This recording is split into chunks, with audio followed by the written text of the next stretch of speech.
Malipayong dayong kilom-kilom Subo, Kabisayan ug Mindanao, uban ni Dr. Iris ug ni CB diri sa Bukirang Barangay sa Kasili sa Konsolasyon kini si Leo Lastimosa. Sa makausap pa, magpasalamat sa inyong pagpadayon namo sa inyong tagsa-tagsa ka mga Pinoyanan.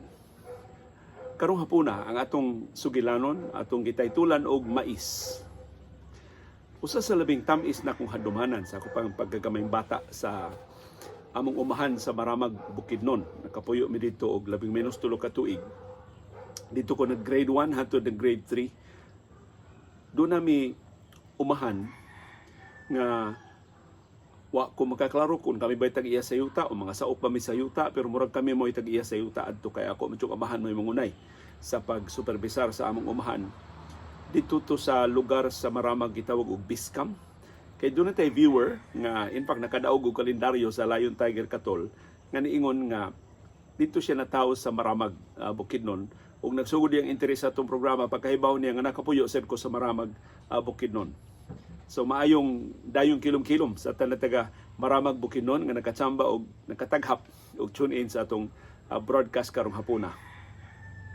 Ang ako dyo mahinungduman sa gamay pa kong bata sib dito sa among umahan sa Biskam sa Maramag, Bukidnon. Kana bitawng inig pananom sa mais. Hangtod nga mutubo na ang mais, hangtod nga mudako na siya, mutubo mutaas na, hangtod mo banay na siya, kanang gitaw siya banay, dayo na gid na niyang ani sa mais. Ang labing nindot para nako o labing halandumon jud nga talanawon sa kamaisan, mo kanang inig turok gid niya. Kaya makitaan mo gani mo ang mais. Nindot man ginang mais inig turok. Diba ka nang gamay yung taong kay siyang punuan. Marag helpless kaya punuan pero sturdy. Kaya bang gamay ko pero sungasong ko. Bisag init, sungasong ko. Bisag uwan, sungasong ko. Bisan og unsay kahimtang sa panahon. Mauna ako mahinugduman sa resilience sa mais. Of course, nasunod ako mahinugduman inig sanggi na. Kaya kanang mag-harvest na ka sa mais, ang tawagan na sanggi man. Magsanggi na og mais, pero sa dili pa ang main nga sanggi, katong pagsanggi gyud sa tanang mais nga mo lahing na siya, katong mo maguwang na siya. Usahay manguha mig anagon. Mao na tawag sa linghod nga mais, anagon. Bisag dili anagon, bisag tilaubon nimo ang tawag ana anagon. So, mao na termino sa among katigwangan kaniadto sa Maramag, Bukidnon. Basta mukuha kag linghod nga mais, nagkuan ka nanguha kag anagon. Ang linghod nga mais, kasagaran among anagon, kay lami man kay siya anagon. Ang akong nahibawan ni adto gamay pa kong bata sa dunay duha ka paagi sa pag-anag. Kanang pag-anag nga wa gyud panit, kuhaan jud nimo sa tanang pakpak aron nga direkta gyud nga matandang sa baga ang mais, or kanang pag-anag nga imo lang pakpakan bitag jutay niya imong binlan o mga usa duha ka layer sa pakpak ang pakaw o ang mais aron nga doon siya putos aron nga inig sugbasib ang mapaig ra kadto iyang nipis na kay nga putos. So humot kay mais, dili siya pagod pero humot kay siya, maluto siya sa dinagaang sa init nga nasagang nasangga adtong nihit kayo nga pakpak sa mais nga gibilin. Sumunod do ka paagi sa pag-anag. Sa pag-anag sa una sa among panahon, ang pag-anag imo lang idangdang ang mais dito sa baga. Karon sa bagong panahon makakita na ko dito sa bukirang mga barangay sa Cebu City maka-agibid diha o mag-anag og mais do na nay stick kay masayon man, di ba? Pagluto pag di na nimo hikapon na mais gyud direkta ang stick nga imong tuyok-tuyokon aron nga maluto ang tibok nga mais. Ang laing paborito na musib nga putahe sa mais dito sa Bukidnon ang tilaob. Dinisog mo gitawag na linungag na mais. Dito sa ubang bahin sa Luzon gitawag siya ginataan. Dili ginataan, linatan. Unsabay tinagalog sa lata, linatan nga mais. Pero tilaob na dito sa amo sa Maramag sa Bukidnon. Ang yano pagkasulti na murag gilungag, lungago na mais. Kuhaan ang mais ay ang pakpak, kuhaan sa mga bungot ang mais, limpihan ang naman ay murag tumoy bitaw sa kung siya tawag ninyo anang subok sa mais, pakaw, agungal, kung siya itawag ana, imo nang usahin daghan kay bungot diya sa tumoy, imo nang kuha og bungot nya sabuan ang mais, susastang sabaw sa mais si perting tamisa. Lami kay sabaw sa mais. Nga karon of course sa moderno nga mga kahimanan, mas lami kuno ang tilaob or kanang imbis lungago na mais imong i-microwave. Ang average nga gidakon sa mais maluto na in 2 minutes, in 2.5 minutes. Lami kuno kaayo kay wa man siya kuha isa sabaw. Ang katamis, ang flavor sa mais ma-retain kay ang microwave wa may sabaw, wa may tubig, wa man maibani ang lami silbi, ang flavor silbi sa mais. So manay pipila sa mga paagi sa pagluto og mais. Doon ako i-share ninyo nga tip o kini maong tip ako ng personal nga experience. Dili ni base sa siyensya, pero sa akong personal nga kasinatian, mauni ang labing maayong paagi sa pagkaon og mais. Anagon man, mainanag man, o matilaob man sib. So paminaw sib ha, unsa ang pagkaon ng mais nga matilok yun. Kaya naman ito, namang mga tao mukaog mais bitaw nga, di gid ka maumukaon ba nga, murag sobras katunga sa unod sa mais, tuwa pa man, nabilis pakaw. Anugon ba kayo? Ako mukaong kog mais, tungod is kadag ko sa kong ipon, mahawan yun ang mais. As in, pakaw na lang yung mahibilin. Ang agungal na lang yung mais mabilin siya. Ang akong himuon, mao ni. Kung taas kayong mais, ako siyang putlon bitaw siya, akong tungaon ng mais ba? Aron nga, mas manageable siya inikaon. Kaya kung taas ko kayong mais, muraog, daghang kay kagkuptan. So ako nang tungaon, pero kung mabuo rang mais, okay ra. Akong identify ka ng linya sa mais nga straight. Kaya di ba na may mga mais usahay nga bawg-bawg ang linya? Ako identify unsa man ang kernel sa Binisaya si lusok ang buok, ang lusok o buok sa mais nga tanos kayong pagkalinya, mo ko unahon og kitkit. Ya kadturang linya ha ako kitkit. So gamayo na lang kong kitkit, dili bitaw ko nang harap-harap ito nga pagkaon og mais. So disente nga kinanan og mais. Kadturang imong na-identify nga linya, kung sa'yo mahapitan ang ikaduha nga row sa lusok sa mais, sa muna lang. Pero ang imong tuyo, kadturog yung line nga straight kayo. Nahut dato. Murag pahakan ba ni mo mais, murag himuan ni mo badlis. Muy unahan mo kaon, katong mga linya. Mura na ilisod. Ang sulod na nga mga linya perting sayunan na sib. So, ang sulod nga linya, ari na ka mukaon sa ubos. Di ka mukaon dito sa ibabaw sa linya. So ang ubos nga linya sa mais mo sunod imong kitkiton, aporting ni nuta na. Kay hawa naman ang ibabaw, so ikit-kit nimo sa usa ka row, sa sunod nga row, limpyo na kayo. Wa naging mamisik ang tanan nga lusok sa mais makaon jud nimo. Human sa ikaduha nga row, ang ikatulo na sad. Sa ubos gyapon ha, ayaw mo kaon sa ibabaw kay sa ibabaw mo nang usahay masabsab ninyong kaon kana bitong daghan pa kayo mga bahin sa lusok sa mais nga mahibilin sa pakaw na ang akong pasabot nga kanang matilok yun, kanang pakaw na lang yung mahibilin. Wa nagi bisan gamay na lang nga gabayan o mga sudlanan o kanang mga sabi tawagan na sib kanang mura og putos ba sa kernel sa mais, putos sa lugas sa mais. Wa na mahibilin na tilok ginatanan. Ug applicable ni akong formula, maanagon man, mainanag man or matilaob man ang mais. So, sunod yung kaog tilaob, sunod yung kaog inanag, gusto mong matilok, nga pakaw na lang yung mahibilin, mahimo ra gyud nga inyong suwayan kining akong formula. Linya-linya nga kaon sa mais. Kit-kit sa mais. So dili ka na bitang ang ubang mo ginaan sa mais, ingkib nimo pila ka linya sa mais ang imong maingkib ito kung maabdan sa imong baba, dili na mao. Hugaw kay nang pagkakaunas mais. Ya. Ang resulta na daghan kay mamilit sa pakaw nga mahibilin. Dili anugon ba?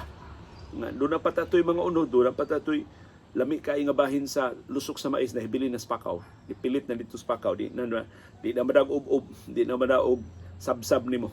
Lain na kayo tanawon. Hugaw ba ya ang pakaw nga do na pay daghan kay nahibilin nga mga bungot-bungot, daghan pa kay nahibilin nga mga tipaka basip sa lugas o mga panit-panit sa lugas sa lusok sa mais. Pero hangtod karon ug ako nang nisultihan din, ako nang nasulti ninyo sa makadaghang higayon. Ang ako yung paboritong putahe sa mais, pintos. Kanang pintos. Ang history sa pintos kay diha may ambot hantod karon na pa by Pintos Festival sa siyudad sa Bugo, sa amihan ng Subo. Doon ay mga pagtuon kay nangangkon magudtong Subo ang pintos diri magsugod sa Subo, specifically diha sa siyudad sa Bugo. Dili di ay. Ang pintos dito sa nagsugod sa Bukidnon, sa among kaugalingong Pinoy, tindahan namang mais dito sa Maramag o sa ubang kalungsuran o mga siyudad sa Bukidnon. So doon sa pintos dito sa Bukidnon, pareha gid sa pintos diri sa Subo. Ang nakalahi lang, angan sa pintos din sa Subo, pintos dito sa Bukidnon angan binaki. Ang kalainan sa pintos din ni Subo ug sa binaki sa Bukidnon, maura gid ang porma sa pagkaputos. Ang pintos ug binaki parehang giputos og pakpak sa mais. Ang pakpak nga giputos dili ka ng lahing, dili ka ng laya, kundi dili ka na sang batanon nga pakpak sa mais. Mo'y giputos. Ang porma sa binaki, mura siyang baki, kanang pinataas ba, na putos. Ang diri sa diri sa Bugo, sa Subo, gitawag siyang pintos, kaya nga pinustan, mura siya og ma-square or ma-rectangle.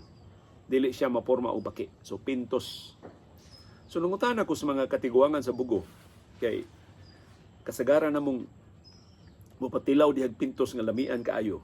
Si Ma'am Marilo Bascon, ang igsuon ni anhing Bugo City Mayor o 4th District Congressman Juni Martinez. Si Ma'am Marilo, naana siya mga suki diya nga supplier sa pintos. So kung gihinabi ang pipila ka katiguangan ba dito na mahugi nagtudlo sa ilang mga anak, sa ilang mga kaliwat sa paghikay ang pintos. Yung kung saan ang pintos, gikan na sa Espanya. Katsila ba ng pintos? Siya di liyo. Kanang pintos, mo na minubo din yung sungbo sa pinutos. So kanang pintos, gikan na sa po nga pinutos. Mais nga pinutos. So mais nga pintos. Kay, maibig kita mo, laktod-laktod din sa Subo. Karong bago malingaw kay kus mga batanon na sila mga bago mga laktod. Ang nauso ron, yes, Facebook ug sa social media network save kanang imbis buanga oy, ang ila anga oy. Anga oy. Ang sana all karon gihimo naol. Naol. So maay kini sugbubing sibang laktod ang silya kanang liguranan siya. Ang kalayo kayo. Ang balay, bay. Ang dalan, dan. Ang dalaga, daga. Basta si daghan kay mga linakto din ni Subo. Ang tawag ana sa mga ubang ekspertos pinulungan, tinapulan kuno ang atong paglitok din sa Subo. Di ko gusto mo tawag og tinapulan. Maybe linaktod, contraction ba? Contracted form sa mga words. Sama sa in English. Di ba? Mo yung kag is not. Sa in English, tawag nilang ain't. So doon na sa sila mga contracted nga speech or contracted nga mga words. Mausa na, dili na tinapulan para nako. Kuha na, mura og paghimo sa atong estilo, pag-assert sa atong kaugalingong estilo o appreciation sa mga pung. Ya sama sa ubang mga pung, mag-agad na gina sa usage, sa acceptance sa community. So by then kaning buanga oy, himuon na lag anga oy. I'm sure ang mga katiguangan di dahil makasabot anang anga oy. Pero para sa mga batanon, maayo na nga evolution sa punga buanga oy kay buanga oy murag balikas ba. Buanga oy. Pero sa ingon lang anga oy murag pa-cute-cute lang og dating. Sana all, komo naman kay sana all, murag magpuol na kayo. So ang mga batanon karon mo ingon na lang si naol. So pintos linaktod sa pinutos nga mais.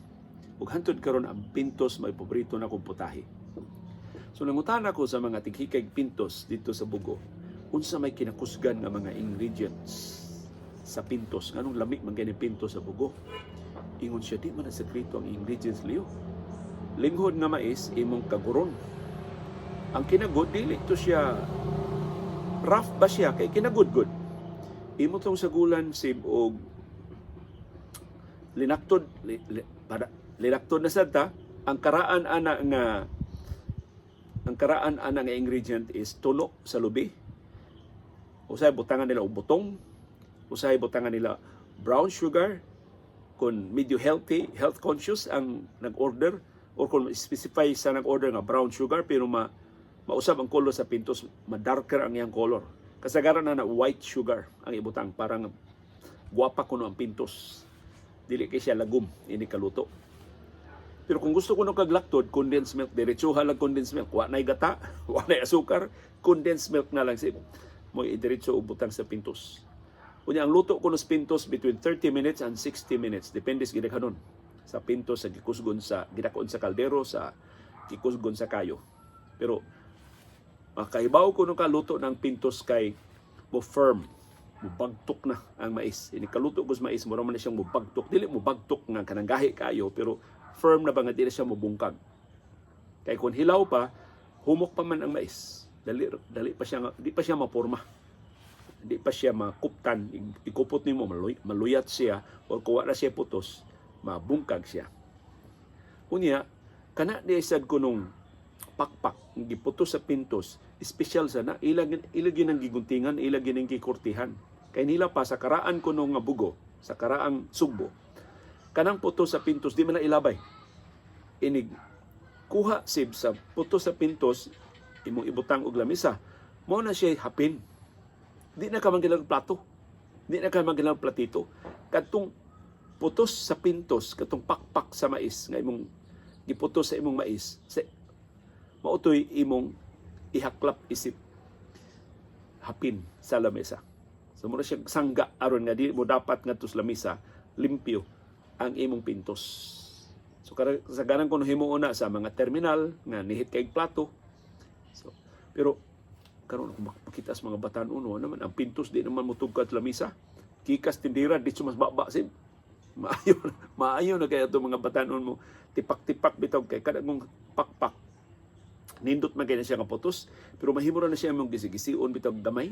Gisian nimo gamay ang pakpak o imong walison, paa kay usa ka pintuha na. Jadi ito nimo tangtangon ang operador na kay kuptanan. So mura ni siya og puso. Ang puso, ang lukay, dili lang sudlanan sa puso, kuptanan sad. So muna ang puso, mahimong way plato, mahimong way tinidor, mahimong way kutsara, mahimo rang ubon ra gikan mismo sa lukay, gikan sa iyang bayan nga lukay. Imo lang hiwaon ang lukay, kay kun imo gong hubaron ang lukay kanang bitong tagsa-tagsaon imong hubad, usay kun pilit ang bugas mamilit sa lukay, lain na kay naong ang imong puso, dili na gwapo o gwapo. So imong hiwaan ang puso sa tunga, inig buak sa puso, pitson lang kag ingkid, pitson lang kag paak si buwan na kutsarahay, wa na tiniduray, wa na platuhay. So mao sana ang pintos. Mahimo ra nga iditso nimo og kaon, mahimo sang ihanig nimo ang putos diha sa lamisa. Di ka magkilang plato, di ka magkinahanglan og bandihado sa imong pagkaon. So unsa inyong paborito nga putahe sa mais? Ako number 1 pintos, number 2 ra ng inanag, number 3 ang tilaob. Pero ang pintos para nako mo'y labing maayo kay di man gud kada adlaw. Di mo kakitag pintos diri sa Metro Cebu gud. Amot noon ako nung baligyag pintos diri sa Insular Square. Usayon ako ditong Insular Square. Kaya kasagaran good, agi na mong Insular Square ka ng mga tubig sumilon, doon mo biyaheng Iris o layo-layo. Kadlawon pa may mga to sa Insular Square, wa pa'y abling nga mga tindahan. So, wa gid ko ka atol nga abli ng mga tindahan. Nakaadto sa kausag hapon na nahurot na ang mga baligya. Di ka man kinang mga kakanin. Diya sa Insular Square, na dihay mga mangita kag tagaktak, daghan kay diha mga baligya nga mga native nga pagkaon sa munisip. Sige, tugpa na to. Imo nang miga. Sige, panungog na to. So mao na ang akong mga ranking. Napakoy ranking ha sa akong mga paboritong putahe sa mais. Pero sa ako pang kabatanon dito sa Maramag Bukidnon, nakabantay nako sa dakong problema sa mga guuma sa mais. Kining mais, dili gini native sa Pilipinas. Imported ning mais gikan sa Mexico. Sa dihang na apil na ang Pilipinas sa galleon trade, pila ka tuig human nakatukod na sa kolonya sa Espanya dinhi sa Pilipinas si Miguel Lopez de Legazpi. Ang iyang settlement dinhi sa Sugbo ni gibalhin na niya dito sa Manila, unya nagsugod na dayon ang galleon trade. Mao to'y unang shipment sa mais.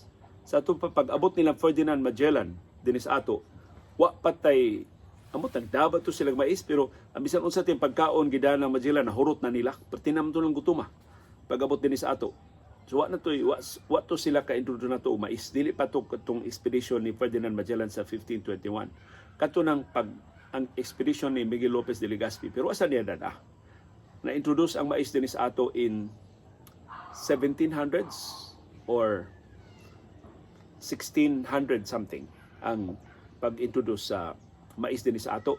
Ya kining mais wild ning sagbot dito sa Mexico, ya gi-domesticate sa mga mag-uuma kay ilang na kitaan ang potential nga tinubdan sa pagkaon ug ni labong pag-ayo ang mais under domestication sa mga mag-uuma ug mao to nga ang mais usa sa tulo ka mga produkto nga labing unang import sa Espanya gidadi ni sa ato sa Pilipinas. Ang una tabako, ang ikaduha of course ang mais, ang ikatulo so may katulo sib na product sa iluhan, nakalimot na ko.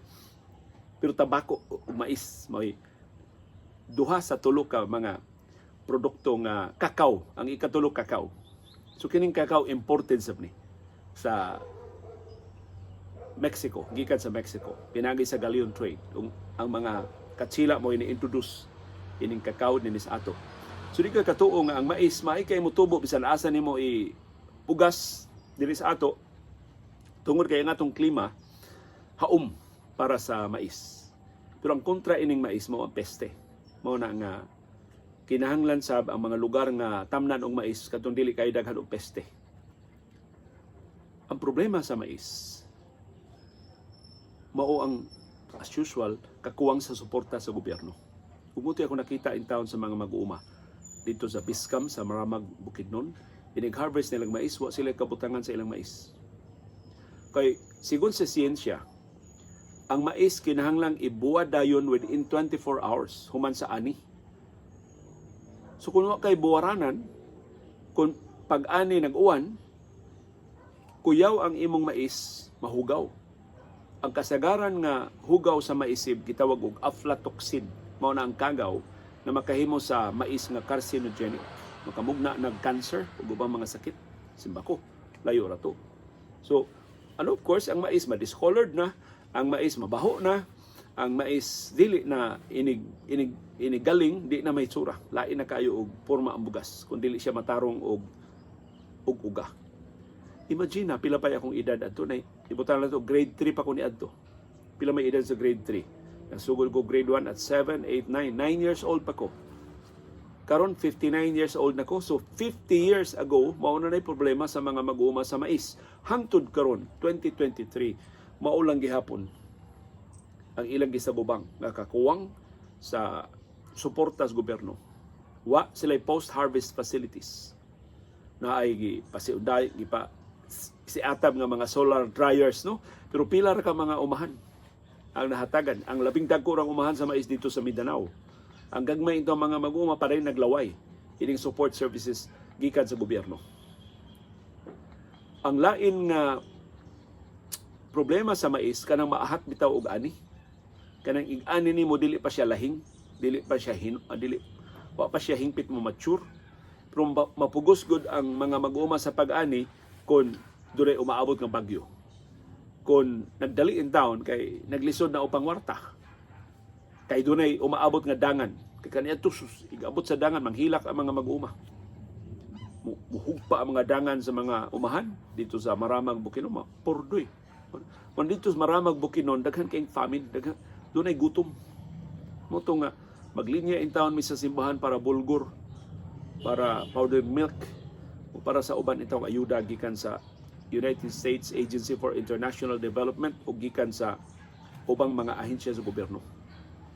Usually mga Catholic organizations, mga Catholic, mga church-based Catholic organizations ang manghatag dito itawag ayuda para sa mabiktima sa famine o lapad nga gutom dito sa Biskam, sa Maramag, Bukidnon o kasilinganan nga mga lugar.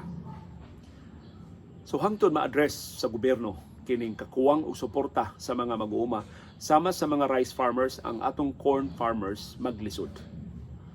Unya, sunod sa bugas sumay, ang bugas mais mo'y kinakusgan nga tinubdan sa pagkaon din sa Pilipinas.